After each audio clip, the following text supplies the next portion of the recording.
very good evening and welcome to Prime Time News on TV1. Come to you live and direct from Colombo too. I'm Ramesh Bandara. And I'm Arundhati Mudanayaka. Let's start off with a look at the stories making headlines this evening. Many political parties oppose Vijay Das's proposed constitutional amendment. Dinesh Gunawardene appointed new leader of the House. Johnston Fernando appointed chief government whip. Gayantha Karunatilaka appointed chief opposition whip. Minister CB to provide vegetables and dry rations on concessionary rates. Venerable Muruthettu Ethera issues warning to the GMOA. 8 including army chief killed in Taiwan military helicopter crash. And now the stories in detail. Proposals on 2 new constitutional amendments have been presented. The 2 proposals on an amendment to the appointment of members of parliament and the powers of the president were presented as private member bills. The 21st and the 22nd constitutional amendment bills were presented by parliamentarian Vijay Dasa Rajapaksa. Here are some of the views expressed in the political arena regarding these amendment bills. The JVP Muslim Congress, the All Ceylon Makka Congress and the Tamil National Alliance expressed their views regarding the amendments. Are the 2 constitutional amendments, the 21st and the 22nd constitutional amendment, presented privately by Vijay Dasa Rajapaksa, or are they 2 amendments brought forward as part of this government's policy? The 22nd amendment aims to curb the powers of the Constitutional Council and vest these powers with the President. Vijay Dasa is trying to go back to the 18th amendment through this. This is simply an opportunistic and a tribalistic amendment. Our journey cannot be stopped by limiting these percentages. The true reason why Vijay Dasa Rajapaksa is doing this is because he is trying to get into the good books of the President and present some amendments that will benefit the President. He is trying to get into Parliament through the national list at the next general election. Does the Prime Minister agree with the amendments brought by Vijay Dasa Rajapaksa? Were the 21st and the 22nd amendments presented with the approval of the Prime Minister? He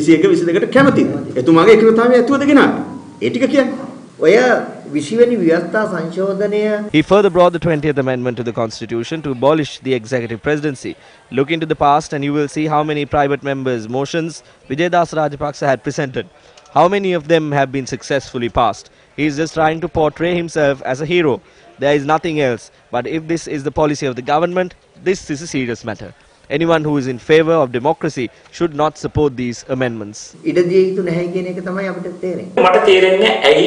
do not understand why this President's Council, expert in law Vijay Dasa Rajapaksa, presented this amendment. We will definitely fight against this amendment. He is not only trying to limit democratic freedoms and rights but to vest unlimited power with the executive. The problem here is not whether Gotabaya Rajapaksa is a good president or if he is a person who would do good for the country. The general public were always of the opinion that no matter who is elected as the president, he should not have unlimited powers.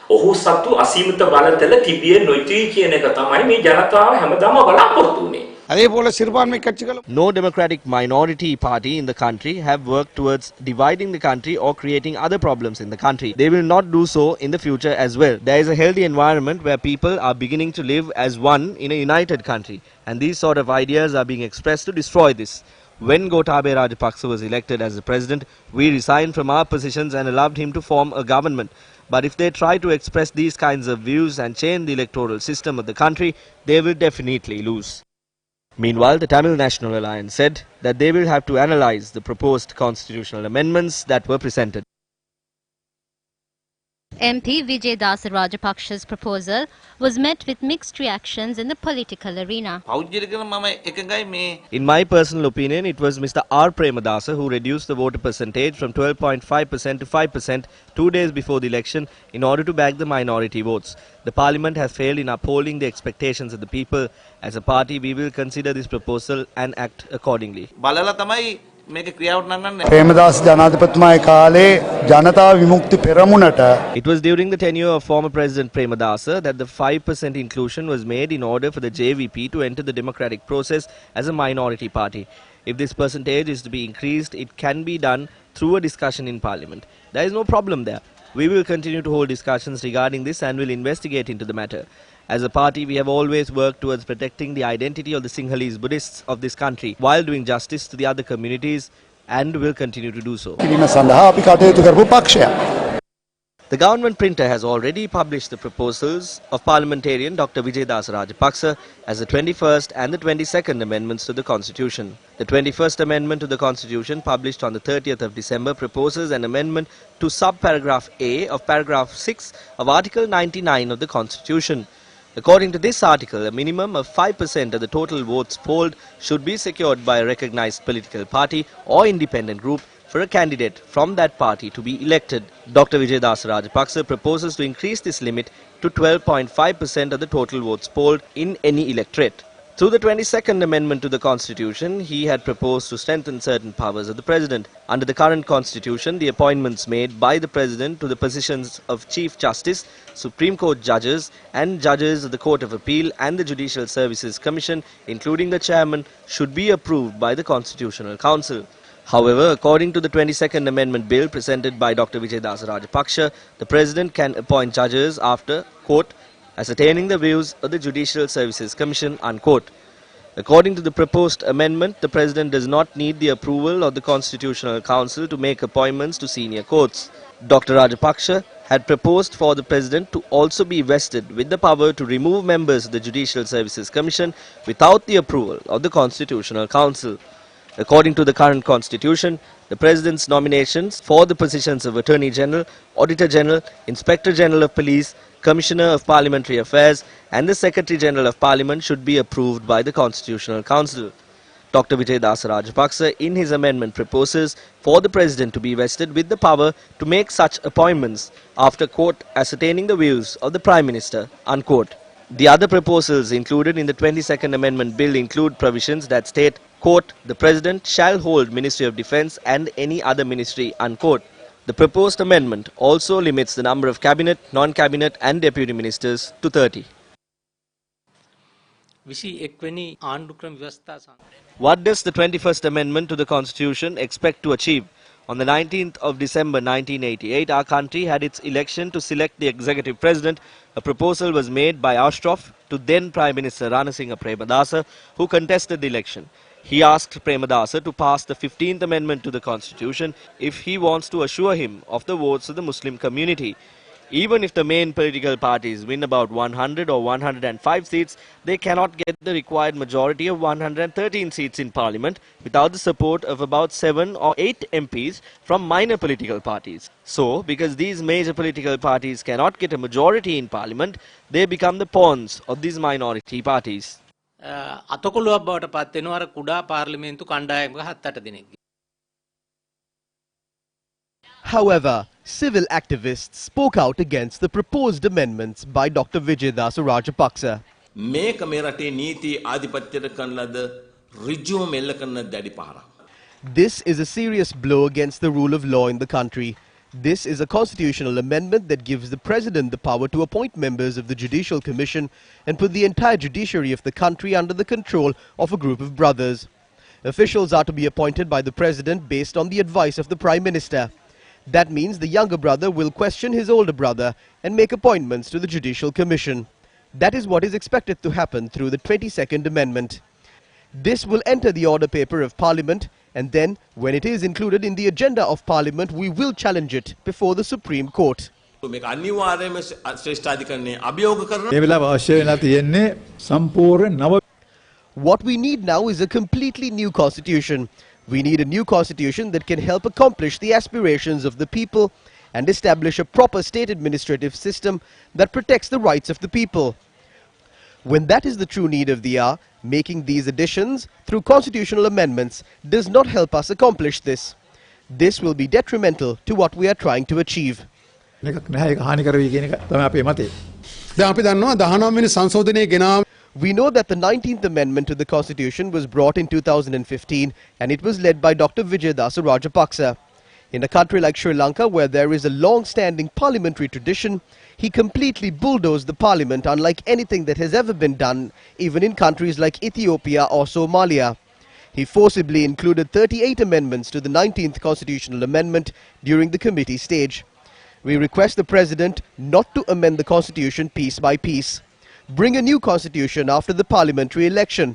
We request the government and the President not to do this. ජනාධිපතිතුමා ඇතුළු ආණ්ඩුවෙන් ඉල්ලා සිටිනවා. We have already done 19 amendments to the existing constitution of Sri Lanka.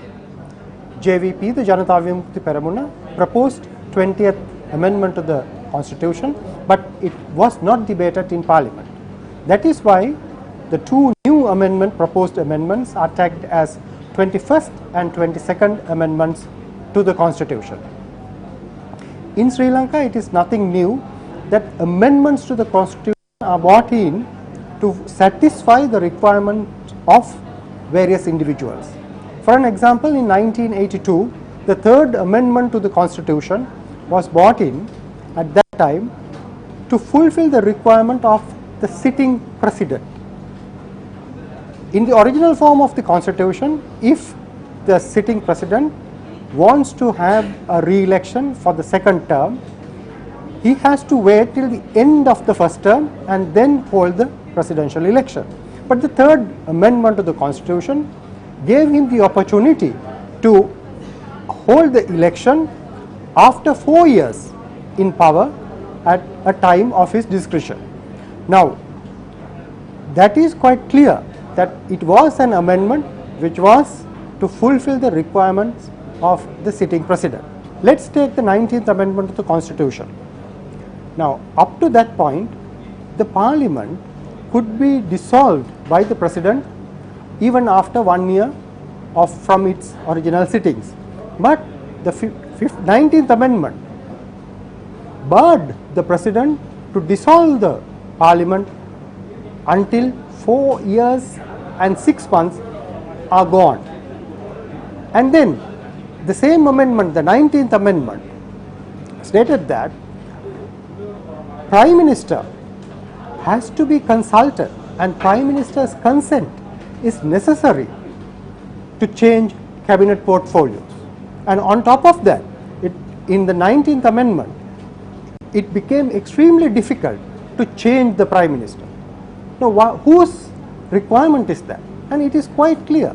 It was the requirement of the then Prime Minister Ranil Wickremesinghe not to allow President to change the cabinet of ministers and change the Prime Minister. Now, let's take the case of Honorable Vijayadasa Rajapaksa, MP, who is bringing in these new amendments to the constitution. In the original form of the constitution, Honorable Vijayadasa Rajapaksa should have lost his parliamentary seat by now. Why? In the original form, if an MP changes his party, then he will lose the seat. But later on, certain legal issues were brought in and certain procedures were taken into the situation, and now even if an MP changes his party, he will not lose his constituency. Now, that is not a thing which was allowed in the original form of 1978 constitution.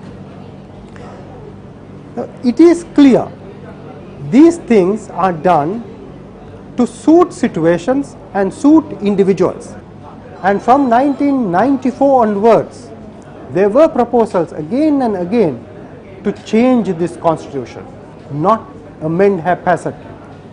Now, if the country needs to fix this constitution, and if there's a bigger requirement, study it and bring a new constitution. That is the way forward, rather than bringing in changes to fit in the requirements of individuals and individual parties. A person who thinks he is from the Rajapaksa family are now putting forward the 21st and the 22nd amendments. Deal Dasa, through these proposals, have taken steps to monopolize the power of two parties and to destroy the minority parties. He is the master of all deals. It is as a result of these deals that he said he could not arrest anyone, and now he comes out and boasts that he protected certain people from getting arrested. The whole country is aware of this. We saw him and his family living luxurious lives in America, travelling in limousines and ships and partying with the employees of Avantgarde. The people of this country have with them the proof of these. Exposed before the country how these individuals struck deals those days. Now what has happened is that he has failed to strike a deal, and he is putting forward these proposals to strengthen the Rajapaksa family while claiming that he is one of them. On to some other local news now. The fourth session of the 8th Parliament of Sri Lanka is due to commence tomorrow. The session will be chaired by President Gotabaya Rajapaksa.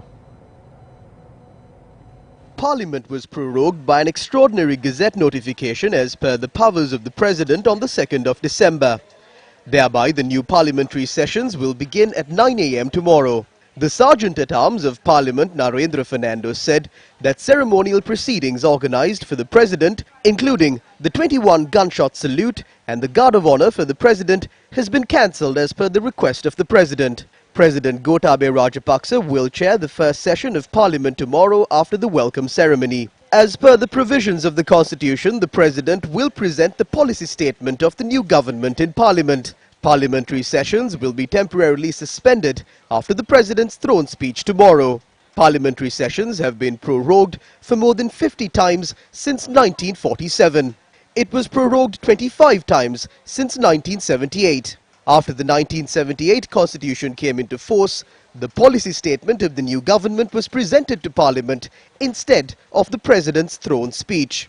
After the President presents the policy statement, parliamentary sessions will be temporarily suspended and postponed till 1 p.m. Sergeant-at-Arms of Parliament Narendra Fernando said that Sajith Premadasa will be officially named as the new opposition leader tomorrow. Appointments will also be made to the positions of Leader of the House, Chief Government Whip and the Opposition Whip. Varuna Liyanage will be sworn in as a Member of Parliament to fill the seat left vacant by the demise of parliamentarian Ranjit Soiza. The JVP convened a media briefing at the headquarters today. As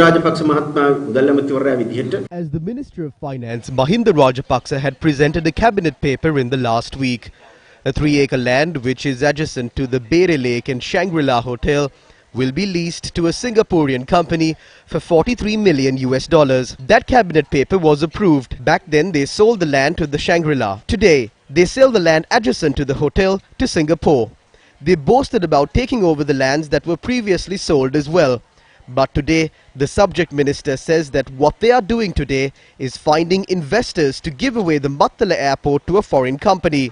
The government is trying to do this by disregarding their mandate. How can they provide this to a Singaporean company without calling for tenders? For how many years are they trying to sign this lease agreement? People of this country are not aware of these matters. Even before the completion of 1.5 months, the Rajapaksa regime is trying to do what Maitri and Ranil did. State Minister Shehan Semasinghe responded to these allegations on behalf of the government. We reject that statement completely. It must be said that under President Gotabaya Rajapaksa and Mahinda Rajapaksa there was no such sale of land. Accordingly, the discussions for this purpose was first held in 2014. However, the government had failed to implement this investment properly and various issues had been discussed and prolonged for this investment. First, it was said that it is an investment of $200 million, but under our government it was turned into a $250 million investment. Therefore, we have always been a government who has maintained transparency. The people of this country, including the President and the Prime Minister, have the freedom to question them at any time.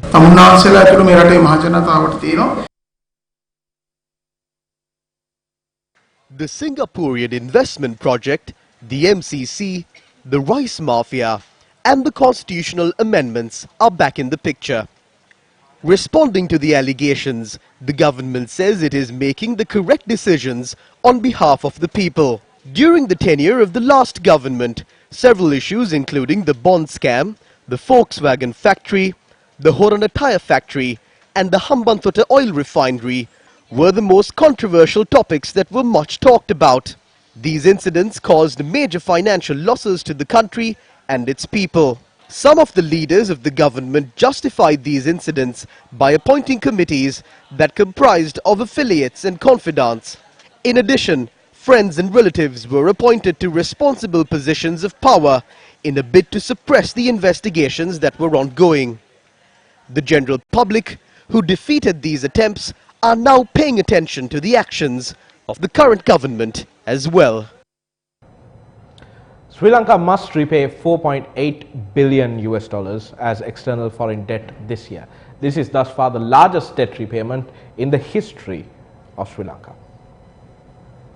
Responding to questions raised by journalists, State Minister of Development Banking and Loan Scheme Shehan Senasinghe had this to say. There is an impact on the value of the rupee, and also there is an impact on the local interest rates. Has the government taken measures or will be taking measures in order to minimize this impact? The main reason why the economy got a hit was lack of foreign investments coming in. Foreign as well as local investments coming in. As a result, we saw the rupee started depreciating day by day. So we think with our policy, us adopting a friendly policy towards investment, we should be able to take the country forward, and we can take it forward without having a burden on the general public. Our main concern will not be obtaining foreign loans.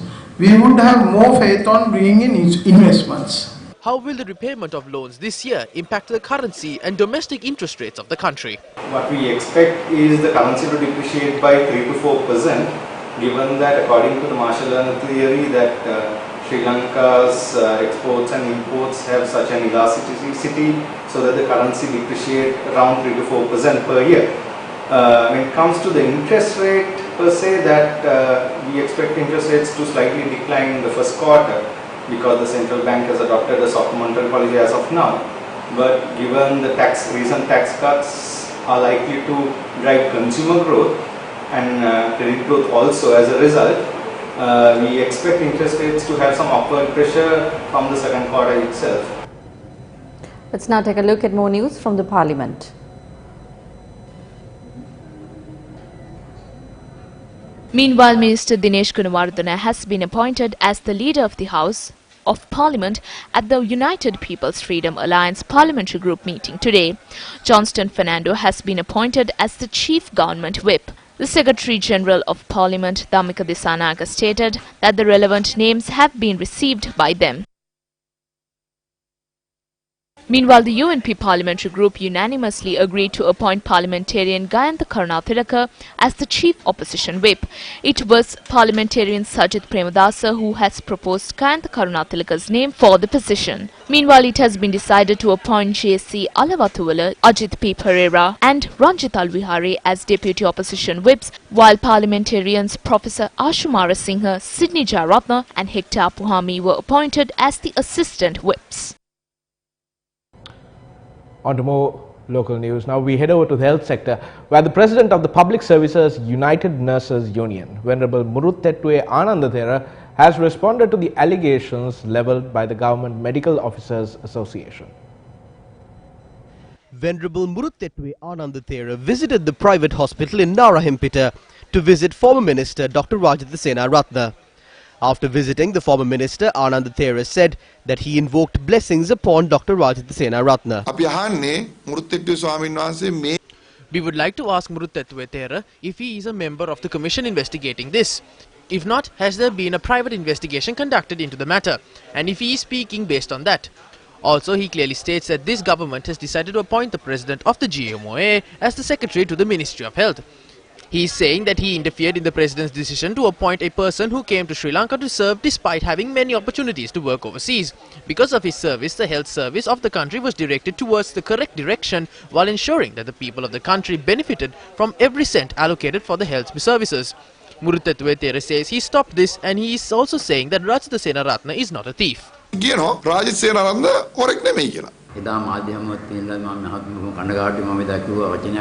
I regret a statement which I made during a media briefing recently. It was a slip of the tongue. I wanted to say if Rajitha is a thief, then there should be an investigation. But it came out as Rajitha is not a thief. I know what he did from his time as the Minister of Fisheries. Knowing what I know, I couldn't have said that. I just blessed him after chanting a Gantha, and I don't stay very long. We have been friends for a long time. On trade union level, we have worked a lot. There are few in the GMOA who has some anger because I objected when Dr. Pandenia was appointed as a secretary to the Ministry of Health. It was not anything personal. There are over 70 to 60 trade unions and they all told me to object it. I pointed out to President Gotabaya Rajapaksa. He accepted it and halted the decision. I have nothing against the government. If there comes a time to show my opposition against the government, I will do it. I have files on some of these members of the GMOA who are making these allegations, but then these venerable theories are asking me not to show them. I have photographs. If we show them, many will be in trouble.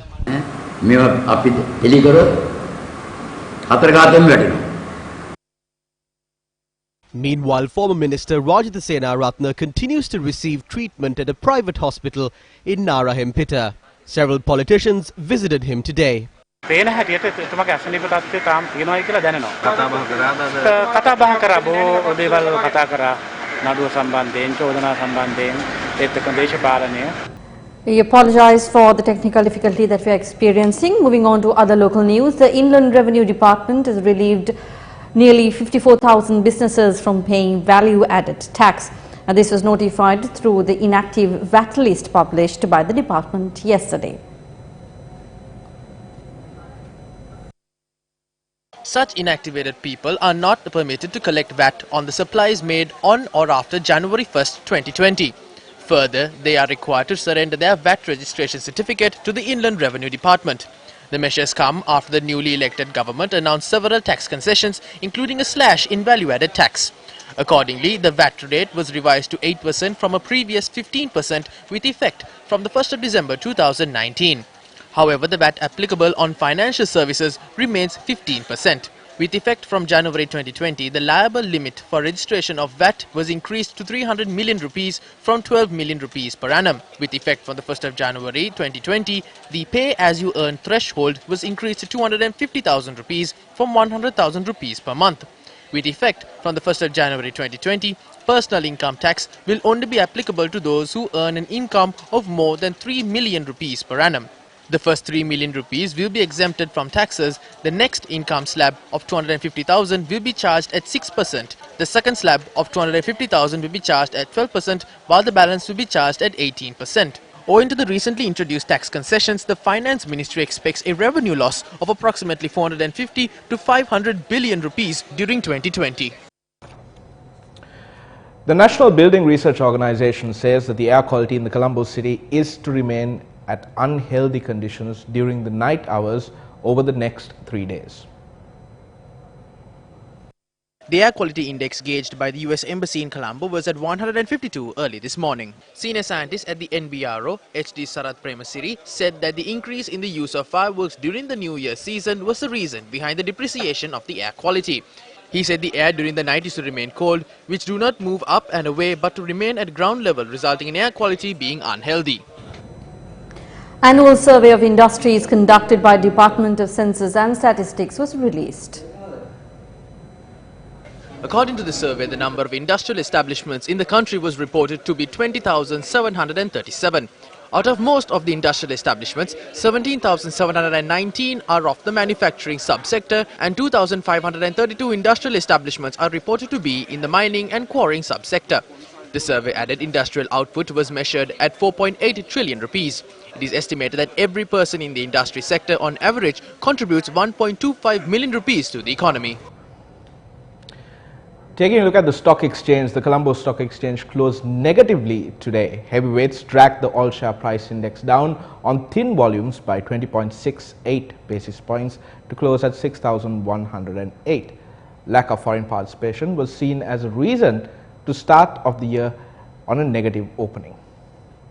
On to more local news now, the State Ministry of Railways began selling vegetables and dry food items at a concessionary rate opposite the Maradana railway station today. A stack of vegetables was sold at a price of 500 rupees, while a stack of dry food items was also sold at 500 rupees. The sale was aimed at state sector employees who travelled by train. The stack of dry food items included 1 kilogram of dal, 2 kilograms of red rice, 1 kilogram of sugar and 1 small tin of salmon. The stack of vegetables included carrots, leeks, beans, sweet potato, pumpkin, green chilies, pandan leaves, curry leaves, tomatoes, lime and sesame joyweed.